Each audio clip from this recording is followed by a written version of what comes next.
en charge le développement durable. Pour les détails, Guy Roger Lendira, Alpha Dorbaki, presse du Sénat. Conduite par notre compatriote Jean-Pierre Doutoum, spécialiste de programmes politiques énergétiques à l'Institut de la francophonie pour le développement durable basé au Québec au Canada, cette délégation a rendu une visite de courtoisie aux autorités de la Chambre haute du Parlement gabonais. Occasion d'un entretien avec le troisième vice-président du Sénat, Paulin Obiandong, assurant l'intérim de Madame le Président. Il a été informé des objectifs de la mission de l'IFDD au Gabon. Une visite qui permettra à travers un séminaire de formation d'évoquer la question de maîtrise des dépenses d'eau et d'électricité dans le secteur public. Un séminaire qui s'ouvre ce 30 juillet à l'immeuble à Rambou. Le troisième vice-président du Sénat, Paulin Obiandong, appréciera cette visite et a souhaité des résultats probants pour la mission à mener afin d'améliorer les dépenses énergétiques dans le secteur public gabonais. Dans ce cadre, nous avons initié l'année dernière déjà une mission d'identification de sites ruraux que l'on pourrait équiper en énergie renouvelable. C'est un programme que nous comptons sans doute mener de façon plus large avec le gouvernement gabonais. Et nous avons également été sollicités par le ministère du Budget, des Comptes publics et de la Fonction publique sur un programme de suivi et de contrôle des factures d'eau et d'électricité de l'État. Dans ce cadre également, nous sommes venus avec une mission d'experts pour commencer à donner une formation au programme d'économie d'énergie et d'eau de l'État gabonais. La séance de travail qui a suivi entre la délégation de l'Institut de la francophonie et les membres du groupe parlementaire d'amitié Gabon-Canada a permis aux experts, tant de l'Institut que du ministère du Budget, initiateur du séminaire, de développer aux sénateurs le contenu de la formation et les axes à traiter. Des échanges qui ont aussi donné l'occasion d'harmoniser certains points de vue sur le travail à réaliser. Ce séminaire intervient plus d'un an après la visite officielle du président du Sénat au Canada, le président du Sénat qui avait à l'époque manifesté la volonté d'une coopération agissante entre la francophonie avec le Gabon sur les questions énergétiques et environnementales lors de son audience avec le directeur général de cet institut. La protection des ressources naturelles avec ces efforts conjugués entre les autorités gabonaises en charge donc de la gestion des parcs nationaux et les autorités transfrontalières du Congo. Bien sûr, l'objectif est donc d'enrayer un phénomène grandissant autour des parcs nationaux, notamment celui de Moigna dans la province de Goué-Vinto, où le braconnage est devenu particulièrement insupportable. Bienvenue Miko. Refuge de la biodiversité de la sous-région du bassin du Congo, le Gabon devient la cible privilégiée des activités de braconnage. La menace sur le parc national de Moigna, situé dans une région transfrontalière, est bien réelle. Cette rencontre avec les autorités congolaises marque la volonté manifeste pour les deux parties de freiner ce phénomène qui prend des proportions inquiétantes. La rencontre d'aujourd'hui, c'est surtout l'harmonisation des relations transfrontalières. Elles font beaucoup de distorsions qui sont de nature à amener le trouble entre nous. Donc, vu que nous sommes ici pour cela, il est tout à fait important que les choses soient normalisées, qu'il y ait un dialogue, un échange entre nous. La sensibilisation des acteurs est donc l'un des préalables à l'efficacité du processus de protection de l'environnement au sein du parc et à la périphérie. L'objectif premier étant la mise en évidence de l'engagement du président de la République et de la politique du Gabon vert. Et on a trouvé que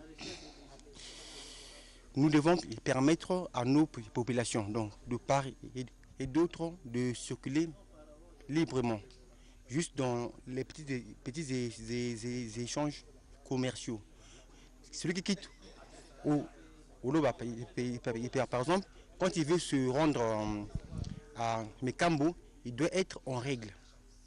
Donc avoir son laissez-passer, sa carte nationale d'identité, comme ça il aura libre accès. L'effort de lutte contre le braconnage est évident. Dans cette région, aux frontières poreuses, la collaboration franche et soutenue des différents acteurs devrait permettre de sauvegarder l'essentiel des ressources du parc national de Moigna, désormais placé dans le viseur des braconniers, souvent lourdement armés. Le parc de Moigna dans la province Logoué-Vindo, un véritable atout économique, mais surtout un motif de fierté pour les populations du département de la Zadier à Mécambro, qui, vous le savez, prépare son centenaire. D'ailleurs, le pavage de la ville va bon train. Je vous propose justement ce reportage de Bienvenue Micro de la presse présidentielle. Terre d'histoire et de culture, Mécambo, c'est cette localité du département de la Zadier. La ville, qui s'étend le long d'un affluent de l'Ogoué, s'active pour la commémoration de son centenaire. Au chapitre des investissements répertoriés, le pavage de la ville. Le chantier, chaque jour un peu plus, prend forme, au grand bonheur des populations locales. Grâce à Ali Ben Bongo, qui est président de la République actuellement, et on le supporte, on lui donne le courage même de ne pas comprendre ce qu'on t'entend un peu ci par là. Il n'a qu'à voir le devant qui va, qu'il avance. Vraiment c'est appréciable, c'est bon. Vraiment on ne savait même pas que Mécambo devrait un peu changer comme ça. Nous sommes prêts pour accueillir la fête. On est dans la joie. Source d'emploi et d'épanouissement social pour plusieurs familles, ce projet de pavage fait des heureux à Mécambo. Les jeunes, particulièrement actifs dans la construction de nouvelles voiries, se donnent à cœur joie à l'ouvrage. Il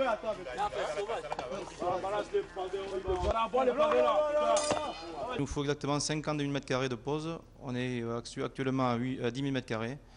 En production de pavés, nous avons dépassé les 35%. La fin des travaux sera effective pour le fin avril. Donc nous sommes actuellement dans les temps. En attendant les festivités du centenaire de Mécambo, des perspectives nouvelles s'offrent pour les populations avec le revêtement des nouvelles voiries de la ville. D'autres projets dans ce registre devraient donner un nouveau visage à cette localité désormais centenaire. Toujours pour la suite de cette édition d'information, quelques nouvelles à l'étranger. D'abord au Mali, où vous le savez, les Maliens ont donc voté hier dans le cadre de la présidentielle au lendemain des soubresauts, l'initiative justement des militaires, donc le coup d'État qui avait renversé le président Amadou Toumani Touré. On en vient justement au scrutin, en tout cas qui s'est déroulé. Tassiana Miko, bonsoir. Bonsoir Edgar. Un scrutin sans incident.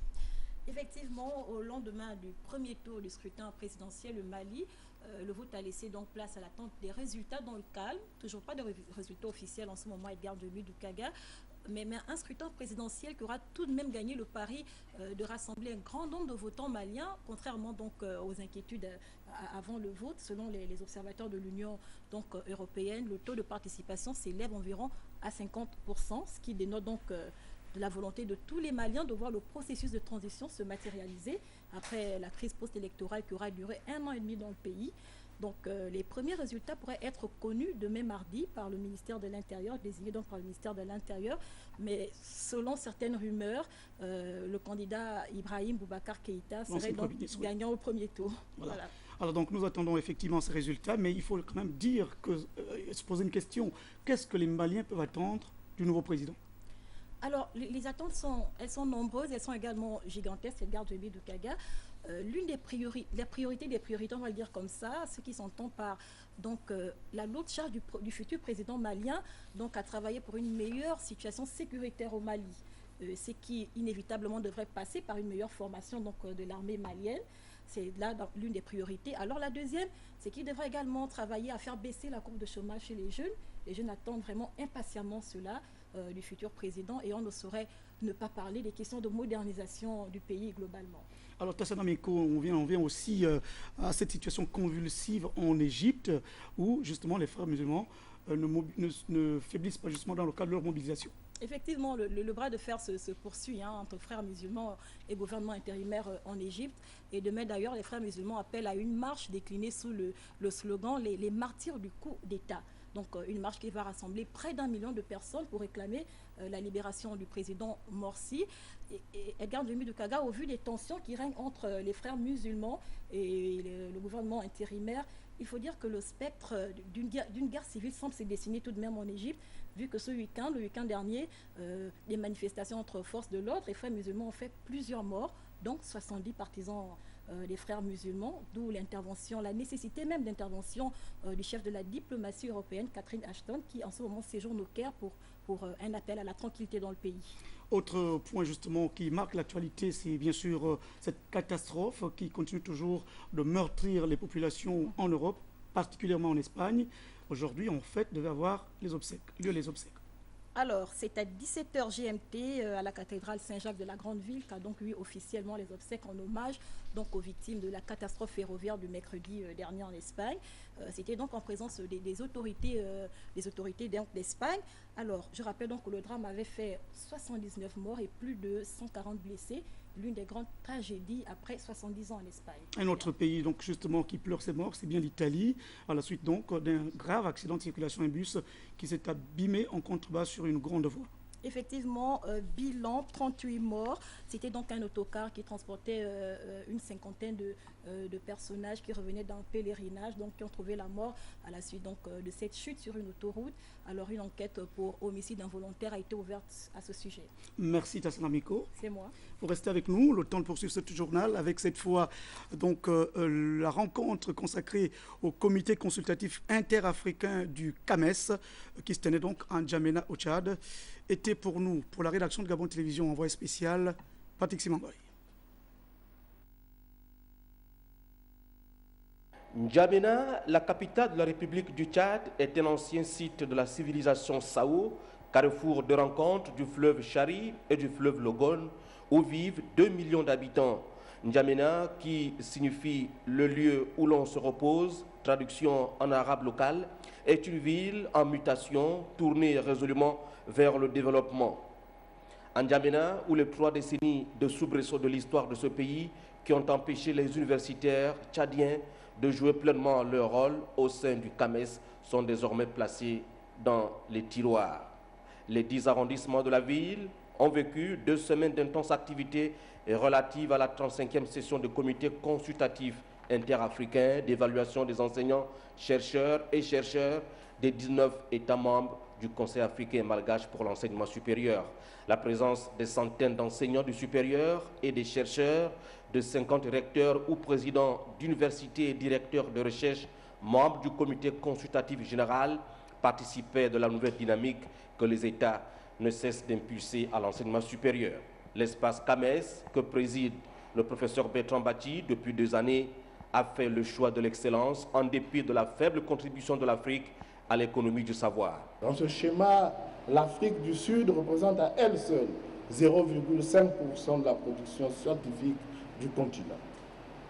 En termes d'innovation appréciable par le nombre de brevets, l'Afrique occupe encore la queue du peloton avec 0,1% de demande de brevets au niveau mondial. C'est pourquoi faut-il rectifier le tir en donnant une place de choix à la recherche, ce grand levier de la globalisation.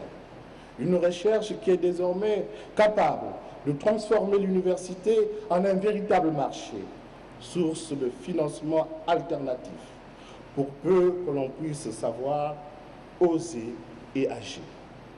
La tenue à Libreville en février ou mars 2014, sous le co-leadership de leurs excellences Alassane Ouattara et Ali Bongo Ondimba, de la table ronde de partenariats techniques et financiers, devrait définitivement lancer la mise en œuvre des différents axes du plan selon un échéancier qui sera ajusté en avril 2014 en fonction des résultats auxquels nous serions parvenus. Il faut donc donner à l'université africaine son rôle d'acteur stratégique de développement. Cet engagement entre dans une vision globale de son Excellence, Monsieur le Président de la République, Idriss Déby Itno, qui entend faire de ce pays une plateforme d'échange de qualité entre l'intelligentsia africaine. Nous sommes convaincus que les nobles objectifs poursuivis par vos assises permettront à nos pays de mieux renforcer nos capacités en ressources humaines. Ici, à la faculté de médecine de l'université de N'Djamena, les universitaires et hommes politiques ont partagé autour d'un bilan fait de constat d'une volonté déterminée des États membres du CAMES de promouvoir le développement en empruntant le chemin de l'émergence de nos économies. En tout cas, les travaux de cette rencontre consacrée au CAMES ont duré deux semaines, en présence justement de notre reporter Patrick Simangoy, qui nous annonce également que l'issue des travaux a été marquée donc par l'entrée de 6 nouveaux membres dans l'ordre international des palmes académiques du CAMES. Reportage.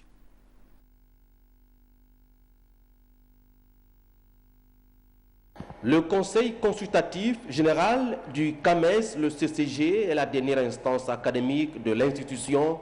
Les réunions placées sous sa présidence ont réussi à éplucher à N'Djamena 2 semaines durant un ordre du jour d'une vingtaine de points aussi importants les uns que les autres, parmi lesquels la problématique de la refonte des grades dans l'espace CAMES, les préparatifs de la table ronde des partenaires techniques et financiers prévue à Libreville en 2014 sous les présidents Ali Bongo Ndimba et Alassane Dramane Ouattara, la réflexion sur les indicateurs d'évaluation des enseignants-chercheurs et chercheurs au sein du CAMES dans le contexte du XXIe siècle et l'admission de 6 nouveaux membres du Conseil de l'Ordre international des palmes académiques CAMES au grade d'officier, suivant la résolution du Conseil des ministres du CAMES en sa 30e session ordinaire tenue à Cotonou en avril 2013.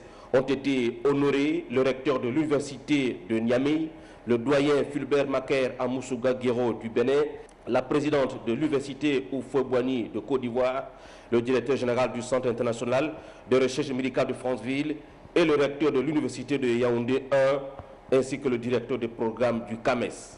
Nous ne pouvons que nous réjouir d'un tel instrument qui encourage les bonnes volontés qui se préoccupent de la promotion du savoir, dont l'enseignement supérieur, la recherche scientifique et l'innovation sont les domaines structurants et les leviers.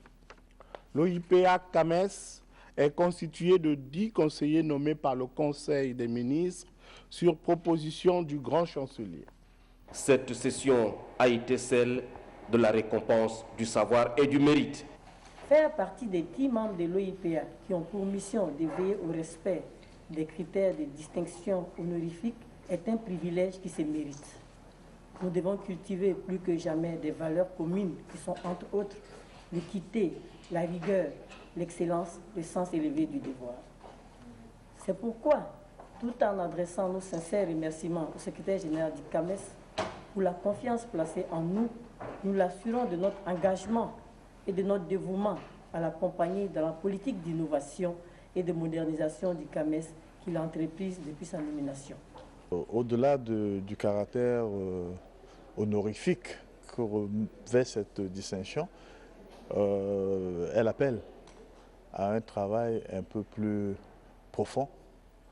Elle appelle au respect d'un certain nombre de règles déontologiques, éthiques qui régissent le CAMES et appelle également au respect mutuel et individuel de la dignité humaine.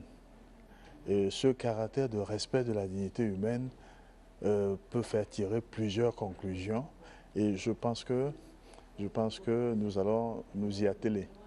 L'enseignement supérieur, comme on le voit, est un gigantesque chantier. L'investissement dans ce secteur est un crédit sûr car la contrepartie se mesure par la qualité du service rendu au pays. Chez nous, technologie de l'information, de la communication et Gabon des services, quelle contribution pour les géographes? C'est d'ailleurs le thème retenu à la faveur de la 14e journée du géographe. Je vous propose le compte rendu de la cérémonie avec Ahmed Mouyaka et Serge Nzengi Mabila. Et Gabon des services, quelle contribution pour les géographes?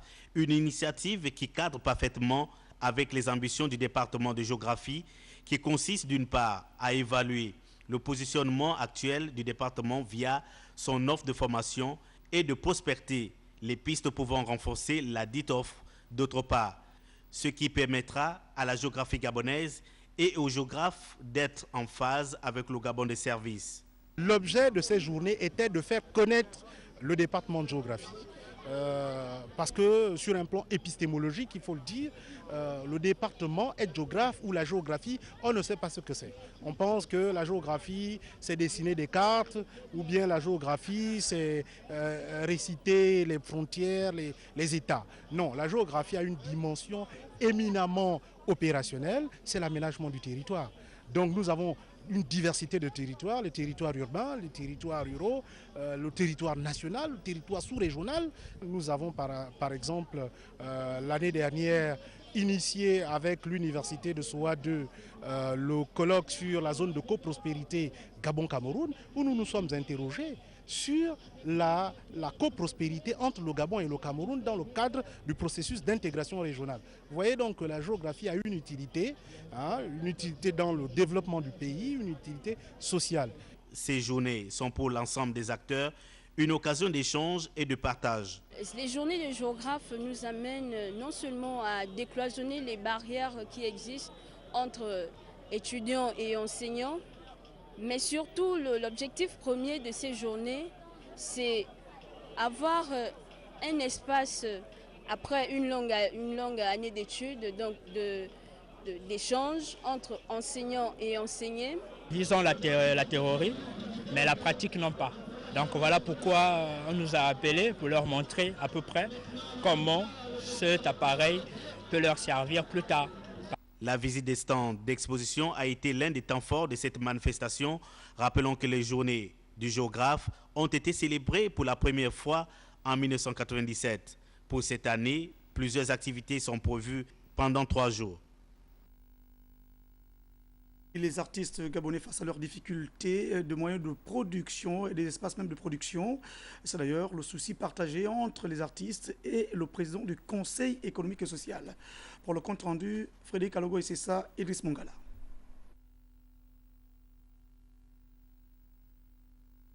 Du Conseil économique et social a dialogué ce jour avec les artistes et le monde culturel, autrement les membres des différentes composantes de la culture gabonaise.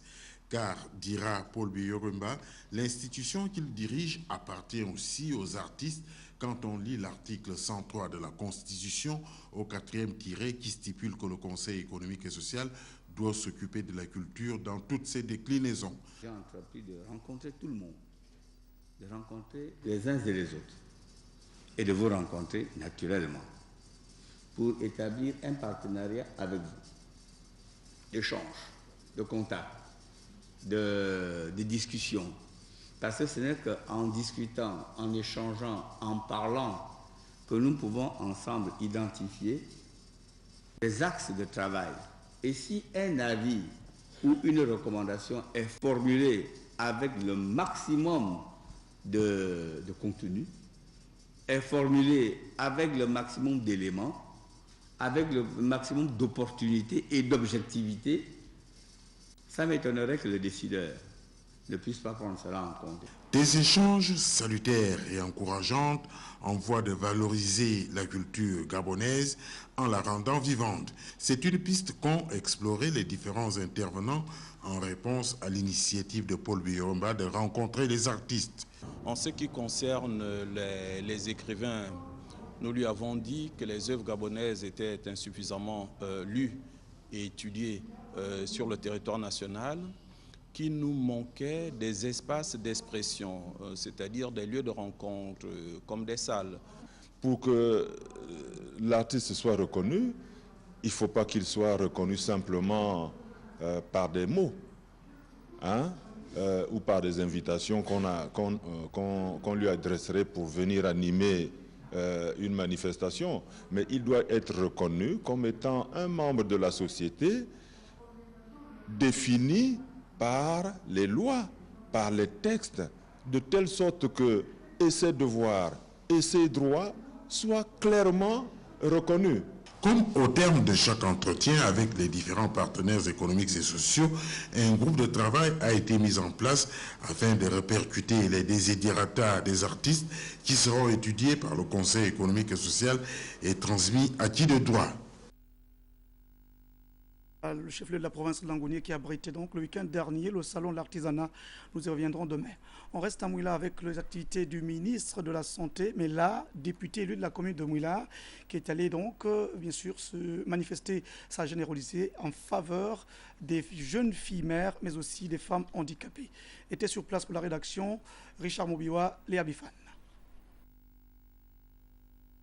C'est en sa qualité d'élu de la commune de Mouila que le professeur Léon Zouba vient une fois de plus de manifester sa solidarité en faveur des jeunes filles mères et des femmes handicapées. Un élan de partage traduit ici par cette remise d'ustensiles et de produits de première nécessité.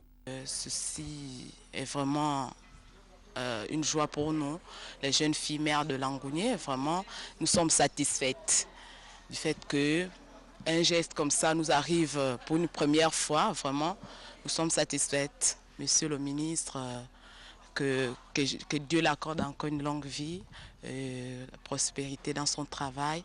Le geste ne peut que nous réjouir parce que c'est une des premières normalement. D'habitude, on n'a jamais pensé aux mamans handicapées, mais lui, il a eu quand même cette idée de penser aux mamans handicapées.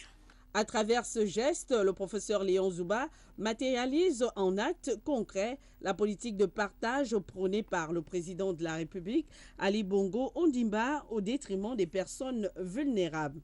Le député de la commune, qui n'a de cesse de manifester son amour envers tous ceux qui sont dans le besoin. Et cet amour est encore soutenu par le projet de société du président de la République. Le troisième axe qui m'intéresse, c'est le partage. Et toutes les fois où il a la possibilité, ce partage est mis en application par le député de la commune. Au fait des préoccupations des populations de sa circonscription politique, l'élu de Mouila s'engage à mettre en place des coopératives pour l'autonomisation de ces femmes. Dans le département des Timboué, nous sommes dans la province de Goué maritime. Les populations de Gamba, d'Omboué précisément, viennent d'être édifiées sur l'opération d'enrôlement biométrique qui va démarrer dans les prochaines heures à Libreville, mais aussi sur le territoire national. C'était à la faveur du séjour de l'élu de la localité, par ailleurs ministre délégué à l'agriculture. Moussa Nzengue Boussoukou. L'élu du département des Timboué, Célestine Baoguewa, a sillonné tous les villages du Fernand-Vaz pour rendre compte aux populations des avancées effectuées par le gouvernement sur le processus de la mise en place de la biométrie dans le système électoral de notre pays. Le ministre délégué à l'agriculture n'a pas manqué de rappeler aux uns et aux autres que l'enrôlement frappe à nos portes, après avoir expliqué les enjeux politico-socio-économiques des données à caractère biométrique de l'ensemble des populations de notre pays. Elle a par ailleurs demandé à tous d'aller se faire enrôler massivement le moment venu. Dans quelques jours, on va certainement lancer l'opération d'enrôlement des populations. Je voudrais profiter de la présence de plusieurs personnes ici au stade pour vous dire qu'il faut vous faire enrôler. Il faut vous faire enrôler parce que c'est très important pour nous. L'enrôlement, ce n'est pas seulement une affaire de parti politique. L'enrôlement, c'est d'abord une question de citoyenneté. Il faudrait que vous soyez identifiés dans votre pays comme étant citoyens gabonais. Célestine Baoguewa, comme il est de tradition, est allée organiser la fête des mères en différé. L'organisation a porté sur plusieurs activités sportives qui avaient pour objectif de récompenser l'ensemble des femmes qui ont pris part à l'événement. Les hostilités ont démarré par un cross dédié aux femmes avec pour arrivée la place des fêtes. Sur un linéaire de 3 km, près d'une centaine de femmes ont battu le bitume.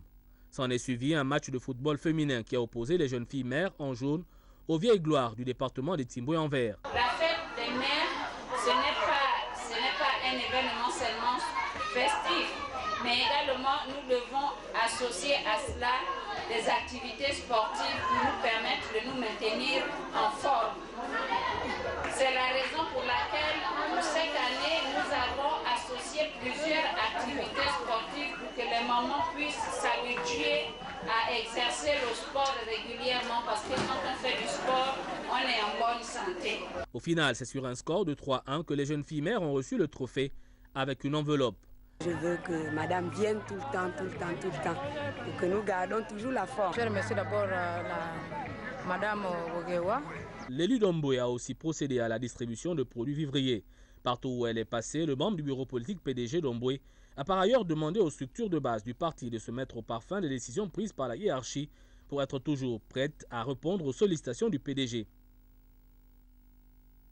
La formation et la vie professionnelle, la fin à Port-Gentil, dans la capitale économique de l'Ogooué maritime. La fin donc du cycle de formation pour les étudiants spécialisés dans les métiers du pétrole. Pour les détails, on retrouve Serge Jacquet Mindou, Gabon Télévision Port-Gentil.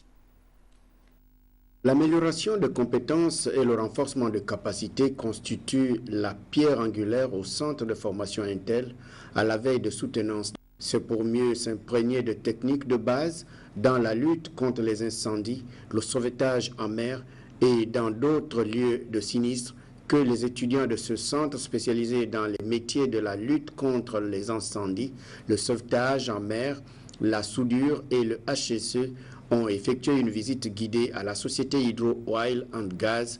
Objectif visé par ce stage pratique, s'approprier les méthodes de lutte contre les sinistres. Par cette sortie, Intel voudrait apporter des réponses appropriées au manque d'adéquation entre la demande des ressources humaines, les compétences et la formation dont le gouvernement gabonais fait un cheval de bataille depuis un moment. Jim Parfait Mayagi est le directeur du centre. Le but d'Intel ici aujourd'hui, c'est pour une visite guidée en entreprise. Donc vous savez que la formation se fait en deux phases. La phase théorique donc à l'établissement et la phase pratique qui commence par les visites guidées et l'insertion des jeunes en stage. Donc c'est pour ça que nous sommes ici aujourd'hui pour commencer la deuxième phase qui est la mise en pratique des connaissances donc qui commence par la visite guidée. Les stagiaires se sont enrichis des explications de l'encadrement de Hydro Oil sur les types de feux d'inspecteurs en passant par les méthodes de lutte contre les drames, aussi bien que le comportement adopté au cours d'un sinistre. Ça a été une visite enrichissante. Nous avons appris différents types de feux et quel type de comportement à avoir par rapport à certaines situations. Et nous avons aussi vu quel type d'extincteur fallait utiliser par rapport aux différents types de feux qu'on pourra rencontrer. Signalons que ce centre de formation a opté depuis l'année dernière à l'insertion de meilleurs élèves dans l'une des sociétés de la place, dont la SATAP, la Société d'assistance technique et pétrolière. Une politique très appréciée par les apprenants qui, au terme, n'ont plus trop de peine pour entrer dans la vie active. Parlons de la religion dans cette édition d'information et c'est un grand plaisir de recevoir sur ce plateau le pasteur Mamadou Karambiri du Centre international d'évangélisation. Bonsoir. Bonsoir. Vous êtes donc à Libreville au Gabon dans le cadre d'une conférence dont vous êtes le principal orateur. Oui. Vous pouvez nous rappeler le thème? Le thème, c'est marcher et manifester dans le surnaturel de Dieu afin que le peuple de Dieu puisse comprendre qu'il est possible aujourd'hui dans ce 21e siècle de voir la grâce et la gloire de Dieu. Et qu'est-ce qui va être le contenu justement de cette thématique? Le contenu de cette thématique-là, c'est tout juste des conférences qui seront pour les leaders chaque matin à partir de 9h, donc à l'église de l'Alliance chrétienne de PK8, donc des conférences pour le leadership qui va permettre de perfectionner les pasteurs, les évangélistes, les anciens. Mais chaque soir, il y aura une réunion publique qui sera dédiée à toute la population, y compris les chrétiens comme les non-chrétiens. Alors donc finalement, dans le cadre de cette importante conférence, qu'est-ce que les chrétiens gabonais attendent justement de votre contribution? La contribution que j'ai, c'est dû au fait que ça fait 40 années que dès que j'ai quitté l'université, j'ai commencé à enseigner. Je crois que en faisant le tour du monde aujourd'hui, j'arrive au Gabon. Ça fait 25 ans que je viens au Gabon, depuis 1988, pour les hommes d'affaires du plein évangile. Je suis venu ici à Port-Gentil. Mais je crois que non seulement ce que les chrétiens gabonais doivent attendre, c'est pouvoir entrer dans une vie chrétienne fructueuse. Dans ce monde moderne aujourd'hui où il y a des luttes, où il y a toutes sortes de difficultés, il est bon d'être pratique, de voir des fruits. Et pour cela, il faut savoir utiliser des clés et des principes. Vous savez, la vie est composée par des clés et des principes. Si vous avez la mauvaise clé, vous ne pourrez jamais ouvrir une porte qui va vous faire avancer. Et pour aller dans leur destinée, il est important donc que la chrétienté gabonaise puisse voir ensemble comment manifester la grâce de Dieu pour un meilleur devenir, non seulement pour l'Église, mais aussi pour toute la nation. Pasteur, vous voudrez bien, hein, c'est d'ailleurs votre nom de fin, nous rappeler le lieu et comment ça va se passer? Voilà, le lieu, c'est donc dans l'église, l'Alliance chrétienne du PK8, donc au niveau donc, de Libreville. Et chaque matin, donc l'inauguration aura lieu, l'ouverture officielle aura lieu donc demain mardi à 18h. 18h30 dans cette église-là, et chaque matin à 9h, il y aura des enseignements de 9h à midi, et chaque soir, de 18h30 à 20h30, il y aura des réunions publiques adressées donc à toute la population de Libreville, et que la grâce de Dieu soit avec vous. Merci, pasteur Mamadou Karambiri. Vous êtes donc du Centre international d'évangélisation et vous êtes l'invité de l'Église de l'Alliance chrétienne et missionnaire du Gabon. Merci beaucoup, Madame, Messieurs. Merci également d'être fidèles à notre antenne. Merci à l'équipe de régie qui a donc réussi à réaliser cette édition d'information. C'était le journal de Ludwig Kavou et d'Elvire Tali. À demain. Bonsoir.